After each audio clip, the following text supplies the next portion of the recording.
नाम है कि आप जिस दिन व्रत करो उसके एक दिन पहले भक्ति का संचार इस हृदय में करो। भक्ति का संचार इस हृदय में कर लीजिए। जिस दिन आप व्रत करो, जैसे एकादशी का व्रत कर रहे हो तो दशमी के दिन शाम का समय जब आवे, रात्रि जब होने लगे, शाम का समय आवे और रात्रि का आप जब भोजन ग्रहण करो तो उस भोजन में कोई ऐसा पदार्थ ग्रहण मत करिए जिस पदार्थ के कारण आपकी एकादशी बिगड़ जाए। कोई बेकार भोजन में ग्रहण नहीं करना, श्रेष्ठ भोजन ग्रहण करिए दशमी के। और एकादशी का दूसरा नियम बहुत ध्यान से सुनिएगा। जिस दिन आपकी एकादशी का व्रत हो उस दिन प्रयास करिएगा कि अपने हाथ से किसी भी वृक्ष की कोई पत्ती टूटे ना। अपने हाथ से किसी भी वृक्ष की, पौधे की, किसी भी वृक्ष की पत्ती अपने हाथ से ना टूटे। बहुत ध्यान दीजिएगा महाराज। एकादशी का ये दूसरा नियम है कि अपने हाथ से किसी पौधे की, किसी वृक्ष की, किसी डाली की कोई पत्ती टूटे ना, कोई पत्ती ना टूटे, इसका प्रयास करिए। कितना सुंदर व्याख्यान कहा है, कितना सुंदर वर्णन है महाराज कि मात्र एकादशी का व्रत कर लेने पर, मात्र एकादशी का व्रत कर लेने पर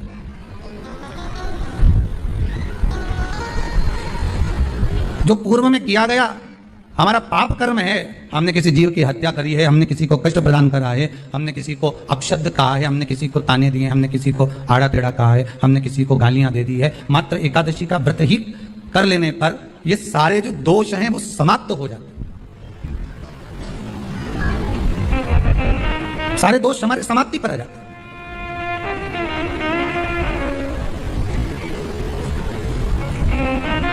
अब एक विचार करिएगा थोड़ा सा अपने मन में, अपने चित्त में, अपनी वृत्ति में एक बात उतारिएगा।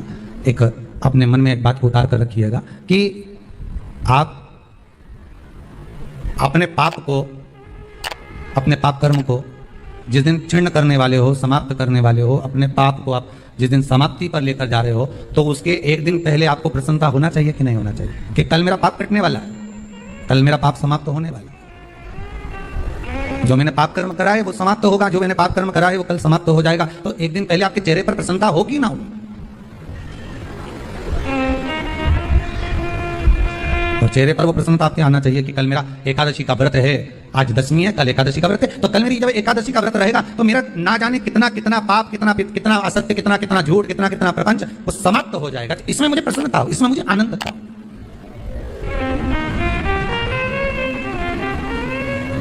तो क्या कहा गया कि प्रयास करिएगा कि एकादशी के दिन कोई वृक्ष की, कोई डाली की, कोई कोपल की कोई पत्ती ना तोड़ी जाए। क्यों?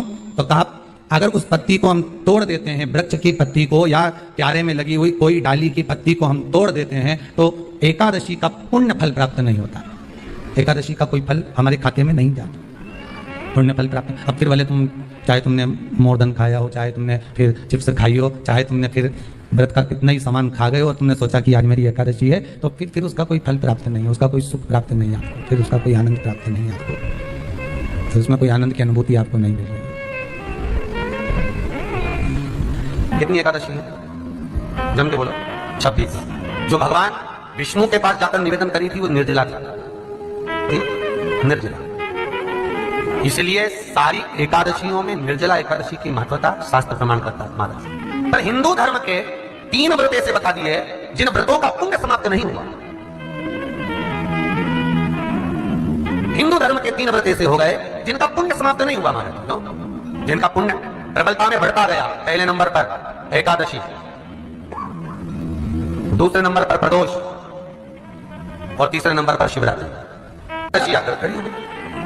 और निर्जला के दिन शिव महापुराण की कथा करती है, स्कंद पुराण करती है कि आप वर्ष भर की एकादशी का क्रम भले ना करें पर निर्जला एकादशी के दिन जो तुलसी हम ठाकुर जी को समर्पित करते हैं वो तुलसी, ध्यान देना, वो तुलसी अगर मान लो आपके पास में रख लिए, निर्जला एकादशी के दिन भगवान ठाकुर जी को, सालीग्राम जी को, लड्डू गोपाल जी को, आपके घर में, आपके मंदिर में जो आपने भगवान को तुलसी समर्पित करी है वो तुलसी मान लो तुम्हारे पास रखी है और कोई व्यक्ति को बहुत बहुत ज्यादा कष्ट है शरीर में, बहुत बहुत कष्ट है।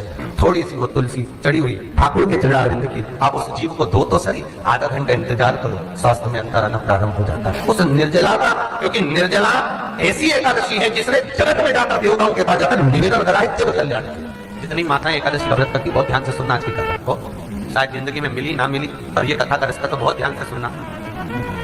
स्कंद पुराण यहाँ तक कहती है कि इस कथा के चरित्र को जो श्रवण कर लेता है उसको 26 एकादशी करना भी नहीं पड़ती। इस एकादशी की केवल ये कथा सुनकर ही उतर जाता है। बहुत ध्यान से सुनना इसको कथा को। एकादशी के दिन जब आप जल शंकर को चढ़ाने तो रोज ही जाते हैं, जब एकादशी का दिन रहे और शंकर जी के मंदिर में आप जल समर्पित करें तो 3 बार मुख से स्वधा स्वधा स्वधा या स्वधा स्तोत्र का पाठ, जिसमें 12 श्लोक 2-4 हैं। पैसा तो आ रहा है और घर में टिक नहीं रहा, डॉक्टर में, पुलिस में, एक्सीडेंट आदि में, कहीं गलत जगह पर व्यसन में अगर पैसा जा रहा है, जुए में, मांसाहार, मदिरा पान, या कहीं आया पैसा आने में कमी नहीं आ रहा है और टिक नहीं रहा, रुक नहीं रहा, कोई मांगने आ गया दे दिया, फिर वहां से अपने पास नहीं आ रहा, अपन कह रहे हैं भैया हमारा पैसा लौटा, तो नहीं आ रहा। तो महाराज शिव महापुराण की कथा कहती है एकादशी के दिन गंगा के जल में मात्र 7 बेलपत्री डालकर जो नंदीश्वर भगवान अर्थात जो शंकर जी के शिवलिंग के सामने नंदी होता है, उस नंदी के चरण पर गंगा का जल चढ़ाकर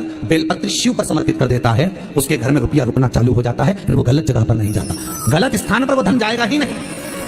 तूने मांग तुझे क्या चाहिए?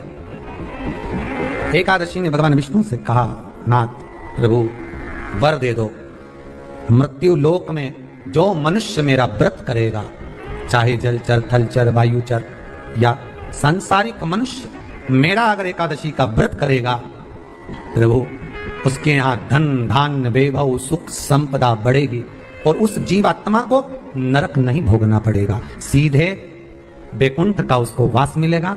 जब जीव आत्मा को लेकर चला जाएगा, यम के दूत जब बंदी बनाकर ले जा रहे होंगे उस जीवात्मा को जिसके प्राण छूटे होंगे, यम के दूत जब बंदी बनाकर ले जा रहे होंगे, तब मुझे वर दो कि मैं इसका हाथ पकड़कर बेतरनी से पार उतारकर सारे नरकों से निकालती हुई आपके धाम में लेकर आऊं। भगवान ने वर दे दिया, तथास्तु। हे एकादशी सुनो, मृत्यु लोक का मनुष्य अन्न का त्याग कर कर, क्योंकि अन्न में एकादशी के दिन पाप पुरुष रहता है, अन्न का त्याग कर कर एकादशी के दिन जो मनुष्य तुम्हारा व्रत धारण करेगा, उस व्रत को करेगा और उस व्रत को धारण करेगा, उसकी मनोकामना पूर्ण होकर वो मेरे ही धाम को जाएगा। ये तो हुआ एकादशी के जन्म की कथा। संपदा के लिए, अर्थात जिसका व्यापार नहीं चलता, जिसके घर में पैसा नहीं आता, या नौकरी नहीं लग रही, या सर्विस नहीं लग रही, आप अप्लाई कर रहे हो, जगह जगह जाकर इंटरव्यू दे रहे हो और पैसा नहीं आता, तो उसके लिए प्रयास किया जाता है। पर उसके लिए यहाँ पर जो धन के लिए करते हैं, उसके लिए विष्णुपति के लिए करते हैं। मतलब जैसे गंगा के जल में तुलसी के 11 पत्ते डाले जाते हैं और उसको किसी भी नारायण के मंदिर में, रामकृष्ण शिव शंकर रामकृष्ण भगवान विष्णु दत्त आदि जितने नारायण के मंदिर है, उस मंदिर में किसी भी पात्र में, एक छोटे से पात्र में उसको घर तक रखी जाते हैं महाराज, उससे भी जॉब सर्विस नौकरी में सफलता प्राप्त हो जाती है। परंतु वो भी एकादशी को ही होता है। कुछ देर तक पात्र को रखा जाता है, फिर वही पात्र का जल किसी भी वृक्ष के नीचे डाल दिया जाता है, उससे भी नौकरी के लिए फायदा मिलता है। गंगा का जल कोई साधारण नहीं। दशमी, एकादशी और द्वादशी, इन 3 तिथियों पर एक रोटी में थोड़ा सा मीठा रखकर सोमा पितृ का नाम लेकर यदि गाय को खिला दिया जाता है, तो अगर कोई पूर्वज प्रेत योनि में भी पड़ा हुआ होता है, भटक रहा होता है, जिसको पिंड नहीं मिला, जो अचानक मर गया होता है, अधोगति में चले गया होता है, उस जीव की मुक्ति दशमी, एकादशी और द्वादशी 3 दिन सोमा पितृ का नाम लेकर रोटी में, पूरी में मीठा रखकर गाय को खिलाया जाता है। ये 3 दिन तक तो वो पितृ कभी भटकते नहीं है, उनको मुक्ति प्राप्त हो जाती है, मोक्ष। क्यों इसकी इतनी प्रधानता है, क्यों इसकी पुण्यता है? ऐसा क्या है एकादशी में जो इसकी पुण्यता मानी जाती? कौन है ये जो भगवान नारायण तक एकादशी का व्रत करते हैं? सुभद्रा जी को भगवान जगन्नाथ ने, जगदीश ने एकादशी का व्रत कराया था। बद्रीनारायण भगवान को माता लक्ष्मी ने एकादशी का व्रत कराया था। क्यों?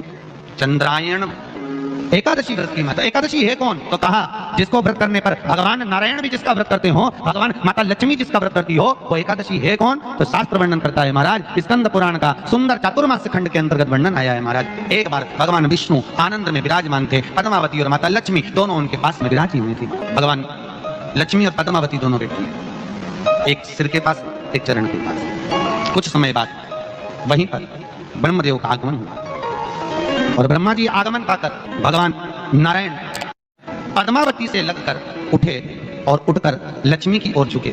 झुकने पर इन तीनों के समागम से भगवान नारायण के हृदय चित्त से एक कन्या प्रकट हो गई। उस कन्या का नाम एका था। क्या नाम था? एका। अब 10 उसके गुण इतने प्रबल थे, वो 10 गुण उसके बड़े प्रबल थे कि वो एका जिसको निहारती थी उसको संपदावान बना देती थी, जिसको देख लेती थी उसके जीवन में वो आनंद की अनुभूतियां करा देती थी। एका जिस मार्ग से जाती थी उस मार्ग के द्वार खोल देती थी। एका का पुण्य इतना पुण्य प्रखर। पद्मावती और लक्ष्मी ने कहा, महाराज ये बेटी आपके द्वारा निर्मित हुई है, इसका कन्यादान करना चाहिए। हमारे यहाँ हिंदू धर्म में रीति है, जिस दिन कन्यादान करा जाता है उस दिन व्रत रखा जाता है। अब आजकल रखते कि रखते मालूम नहीं, और कन्यादान करते समय व्रत रखा जाता है। व्रत रखना, एका का कन्यादान करना है। भगवान बोले कन्यादान करें, किसको दें? एका किसको दी? एका प्रदान किसको करी जाए? पुण्यता किसको दी जाए? भगवान नारायण ने उसी समय, मांग तुझे क्या चाहिए? एकादशी ने भगवान विष्णु से कहा, नाथ प्रभु वर दे दो, मृत्यु लोक में जो मनुष्य मेरा व्रत करेगा, चाहे जलचर थलचर वायुचर या सांसारिक मनुष्य, मेरा अगर एकादशी का व्रत करेगा प्रभु, उसके यहाँ धन धान्य वैभव सुख संपदा बढ़ेगी और उस जीवात्मा को नरक नहीं भोगना पड़ेगा, सीधे वैकुंठ का उसको वास मिलेगा।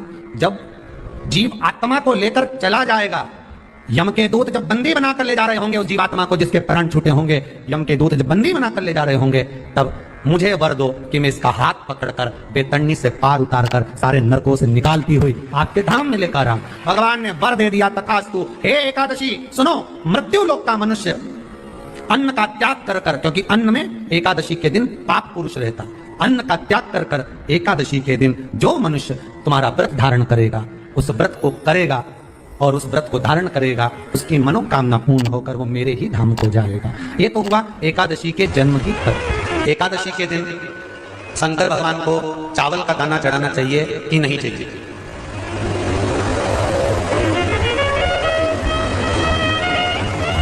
अब बोलो तेरा क्या होगा रे कान्हा? है? चलो ठीक है। बीमार व्यक्ति से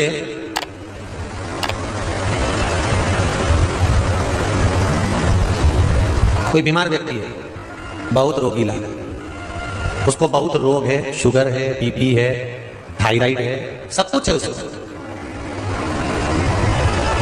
और वो रोगीला व्यक्ति जब डॉक्टर के पास जाकर पूछे, डॉक्टर साहब मेरी तबीयत ठीक नहीं रहती है, मैं बहुत कष्ट में रहती हूँ, बहुत तकलीफ है शरीर में, पर अभी सावन का महीने का व्रत आ रहा है डॉक्टर साहब, 1 महीना में व्रत करती थी पहले, करूं कि नहीं करूं? तो डॉक्टर साहब क्या बोलेंगे? बोलते जाओ जरा जमके। डॉक्टर बोलेगा क्या व्रत मत करो? डॉक्टर एक बात कहेंगे, शरीर स्वस्थ रखना है, व्रत बाद में हो जाएगा, अगले वर्ष कर लेना, पर अभी शरीर को सही रखने के लिए दोनों समय अच्छे पेट भरकर सात्विक भोजन करो और अपने शरीर को ठीक करो। सात्विक भोजन करो, अपने शरीर को, व्रत बाद में भी हो जाए, अगले वर्ष हो जाए।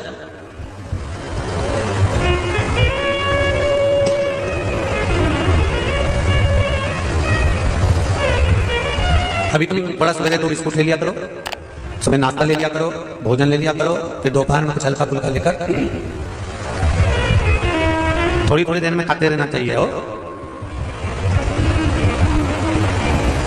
थोड़ा थोड़ा खाओ, थोड़ी थोड़ी देर में खाओ, एक साथ सुरसा जैसे मत निपटा जाए, थोड़ा।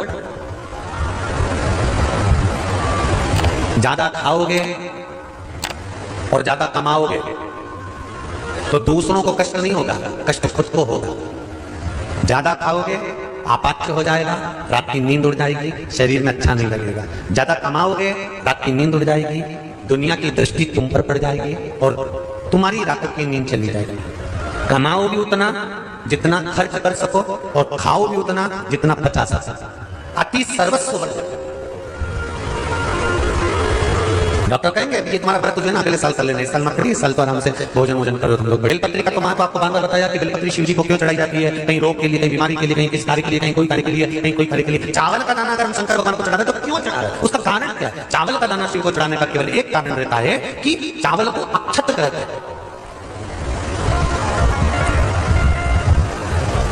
अक्षत का मतलब होता है अक्षय। अभी हमारे यहाँ एक तिथि आने वाली है, अक्षय तृतीया। उसका मतलब क्या होता है? अक्षय, जिसका कभी क्षय ना हो। जब हम भगवान शंकर को चावल का दाना चढ़ाते हैं, जैसे बहुत ध्यान दीजिएगा, हमारे बहुत समझने वाली बात है, बहुत ध्यान से। चावल का दाना हमारे मस्तक पर तिलक करने के बाद पंडित जी क्यों लगाते हैं? कि भगवान, जैसा समय आज चल रहा है, आप पूजन कर रहे हो, पाठ कर रहे हो, दान कर रहे हो, पुण्य कर रहे हो, सत्कर्म कर रहे हो, भजन कर रहे हो, मेरा देव अधिदेव महादेव, मेरा नारायण, मेरा सत्यनारायण भगवान, मेरा राम जी, मेरा विष्णु जी, मेरा भागवत मैया, मेरी रामायण मैया, ब्राह्मण मस्तक पर तिलक लगाने के बाद चावल इसलिए लगाता है कि जैसा समय आज चल रहा है, भगवान तुमको ऐसा ही समय बनाकर रखे और तुम ऐसे ही चांद चांद लगाते रहो, दान पुण्य संकीर्तन करते रहो, इसलिए मस्तक पर चावल का दाना लगाया है।